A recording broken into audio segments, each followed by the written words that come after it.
Fala pessoal, tudo bem com vocês? Hoje a gente vai estudar luz, som e calor e o nosso tema da aula de hoje é luz, beleza? Então vamos estudar os fenômenos ópticos, beleza? O primeiro fenômeno que a gente vai estudar é o fenômeno de reflexão. A gente vê ele no nosso dia a dia, quando a gente olha para o espelho, né? E a gente vai ver que em outras condições também. Então, no que consiste a reflexão? Eu emito um feixe de luz sobre um objeto, pode ser esse papel, e esse feixe de luz, ele vai fazer o quê? Ele vai retornar para o meio que ele estava se propagando. Ou seja, eu incido sobre o papel, um feixe de luz passando pelo ar, e ele volta na direção do ar, ok? Então, a reflexão, ela pode ser de dois tipos. Ela pode ser regular, que é a reflexão que ocorre no espelho. Isso acontece, a regular acontece, quando eu tenho uma superfície o quê? Totalmente polida, igual um espelho. Mas eu posso ter ainda a reflexão difusa, que é essa que permite que a gente veja as coisas do nosso dia a dia, beleza? Então, na reflexão difusa, ela vai acontecer quando eu não tenho uma superfície totalmente polida. Aqui tem um desenho que esclarece isso melhor. Então, no primeiro caso aqui, eu tenho a reflexão regular. O raio incide sobre uma superfície, sobre essa superfície aqui, e ele vai refletir. Observa que os raios, eles vão refletir o quê? Paralelos entre si, ok? Então, paralelo é o seguinte, paralelo, a direção e o sentido deles é o mesmo. Então, eles estão assim, ó, eles estão paralelo, beleza? Isso é estar paralelo. Uma rua paralela, elas são assim, ó. Beleza? Então, isso que é paralelo. E a reflexão difusa ocorre quando? Quando eu emito uma luz sobre uma superfície, beleza?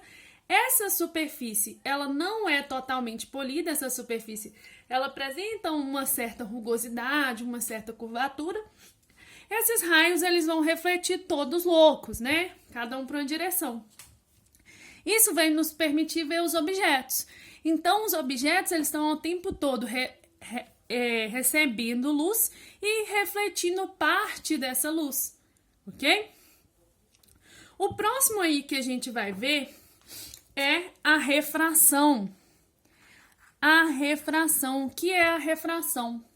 O que acontece? A refração é a passagem da luz de um meio óptico para o outro, ok? Então, eu passo a luz de um meio para o outro. Isso acontece, por exemplo, o fenômeno de refração, a gente vê, por exemplo, sabe naqueles casos que tem a piscina, aí tem uma pessoa lá dentro, aí é aquelas piscinas de vidro que você vê a cabeça da pessoa para um lado e o corpo da pessoa para o outro? Ou então quando você vê o lápis assim, olha, esse fenômeno aí é o fenômeno da refração. A luz, ela estava vindo no ar, aí ela vai e passa para o quê? Para um outro meio, que é a água. Então, eu tenho aí o fenômeno de refração. Mudando o meio, muda a forma como a luz vai, a rapidez, a velocidade com que essa luz vai percorrer esse meio, e por isso ocorrem esses desvios, igual tem aqui ou naquele caso da piscina. O próximo fenômeno aí é o fenômeno da absorção. O fenômeno da absorção nada mais é do que eu emitir uma luz e esse corpo, ele não refletir essa luz. Esse corpo absorver essa luz, beleza? Isso acontece quando eu emito luz em corpos negros, né? Em corpos pretos. O que vai acontecer? A cor preta, ela vai absorver essa luz, ok? E não vai refletir nenhuma outra luz.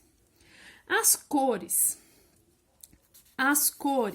Então, a cor que um corpo representa ao ser iluminado nada mais é que a luz que ele é capaz de refletir, beleza? Então, é a luz que ele consegue refletir. A luz branca, ela é uma junção de todas as cores do arco-íris, beleza? Então, a luz branca, ela nada mais é que a junção do vermelho com alaranjado, amarelo, verde, azul, anil e violeta, ok? Então, quando eu emito uma luz sobre um corpo, uma luz branca, eu estou emitindo todas essas cores. Então, por que eu não vejo todas essas cores? Porque os corpos, eles vão absorver algumas cores de luz e eles vão emitir outra, ok? Então, olha só, vamos ver aqui. Se eu emito uma luz branca sobre um corpo verde, o que vai acontecer? Esse corpo, ele absorve todas as outras cores do arco-íris e emite apenas a luz verde, por isso que a gente vê esse corpo como sendo verde. Beleza? Se eu emito uma luz branca num corpo amarelo, o que vai acontecer? Ele absorve todas as outras cores do arco-íris diferente de amarelo e emite apenas a luz amarelo. Porém, se eu emito a luz branca em um corpo branco, ele vai emitir todas as luzes. Beleza? Ele vai emitir de volta essa luz branca. E se eu emito uma luz branca em um corpo preto? O corpo vai ser visto o quê? Na cor preta. Por quê? Porque ele vai absorver essa luz branca. Ok? Eu posso ainda emitir uma luz vermelha sobre um corpo vermelho. Se eu emito uma luz vermelha num corpo vermelho, o que ele vai fazer? Ele é capaz, o corpo vermelho, ele é capaz de emitir luz vermelha. Então, se ele recebeu luz vermelha, ele vai refletir luz vermelha. Se eu emito, por exemplo, uma luz verde no corpo azul, o corpo azul vai ser aquele corpo que reflete a luz azul e absorve todas as outras cores de luz. Então, o que vai acontecer? Se eu emito uma luz verde num corpo azul, o que vai acontecer? Eu vou ver esse corpo numa cor preta.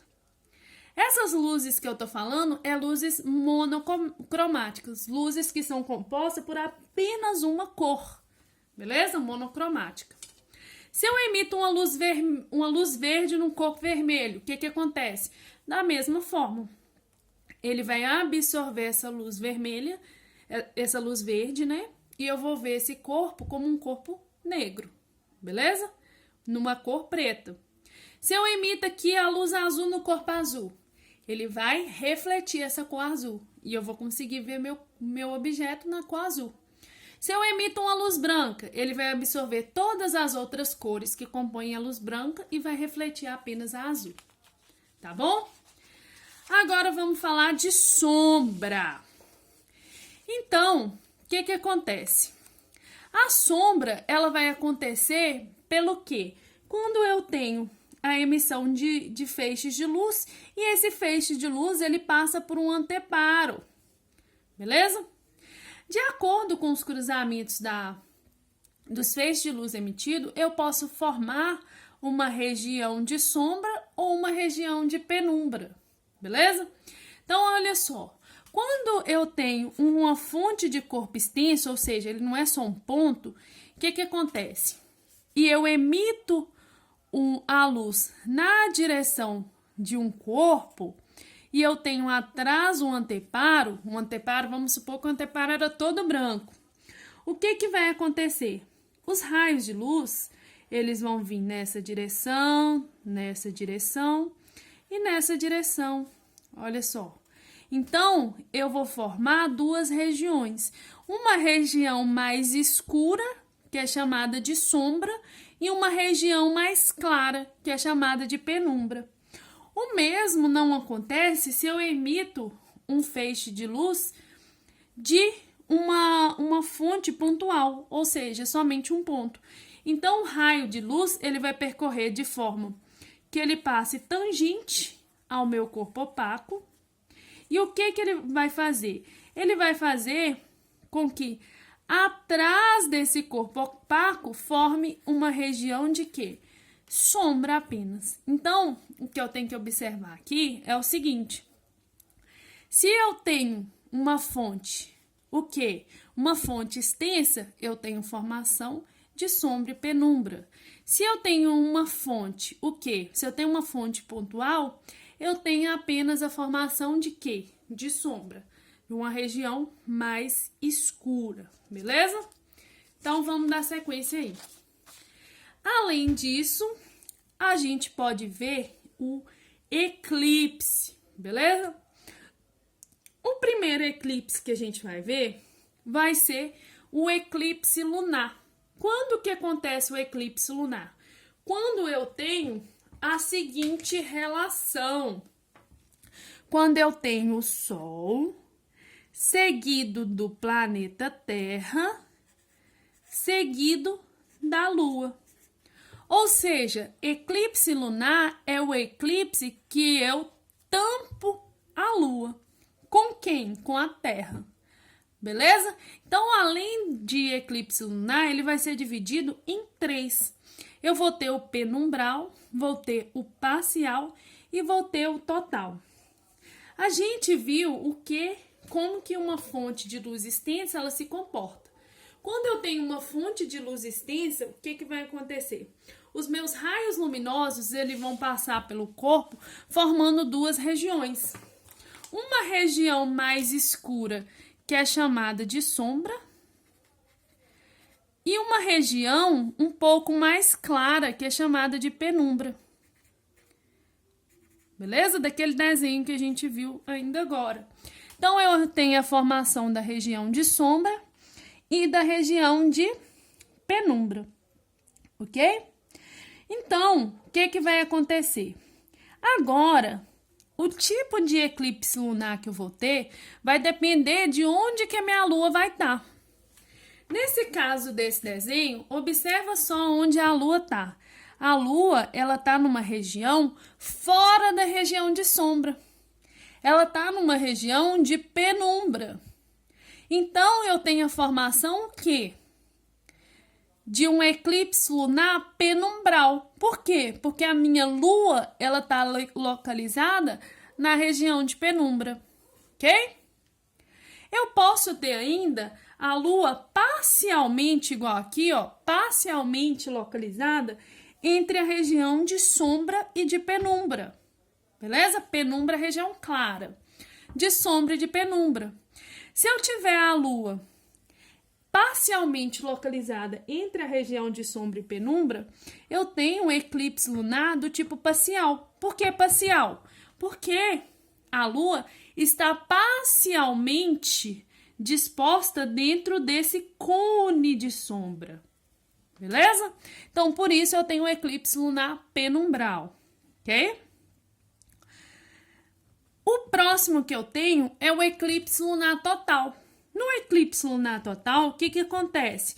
A lua, ela tá dentro do cone de sombra. Ela tá completamente dentro da sombra. Então, nesse caso, eu tenho o quê?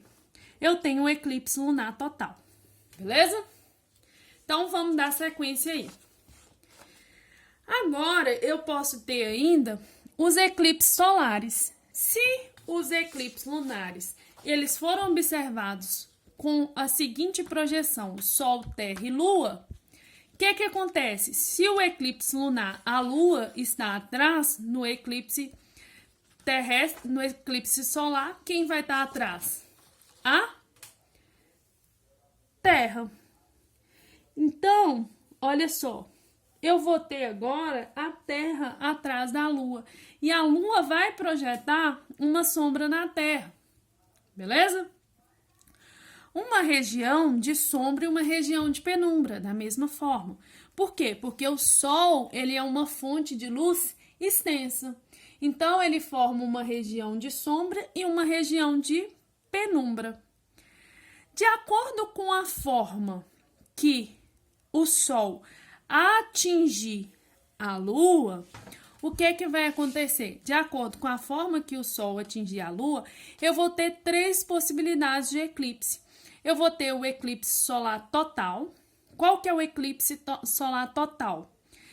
É quando o tamanho aparente da Lua fica maior do que o tamanho do Sol. Então, se a Lua arreda aqui para uma posição, o que faz? Esses eixos vão abrir mais. Então, o que acontece? A Lua, ela vai ser vista de que forma? Ela vai ser vista num tamanho aparentemente maior que o Sol.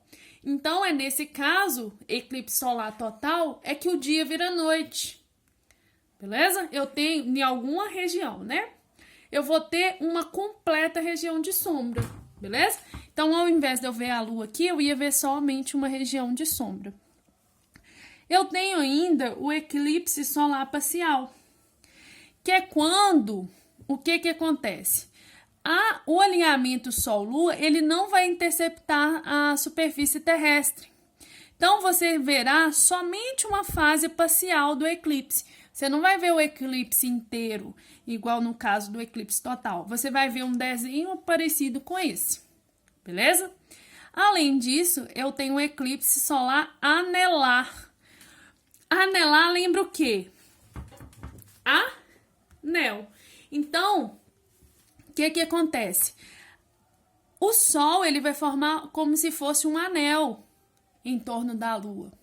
Então, eu vou ter a região de sombra de um tamanho muito próximo à região de penumbra.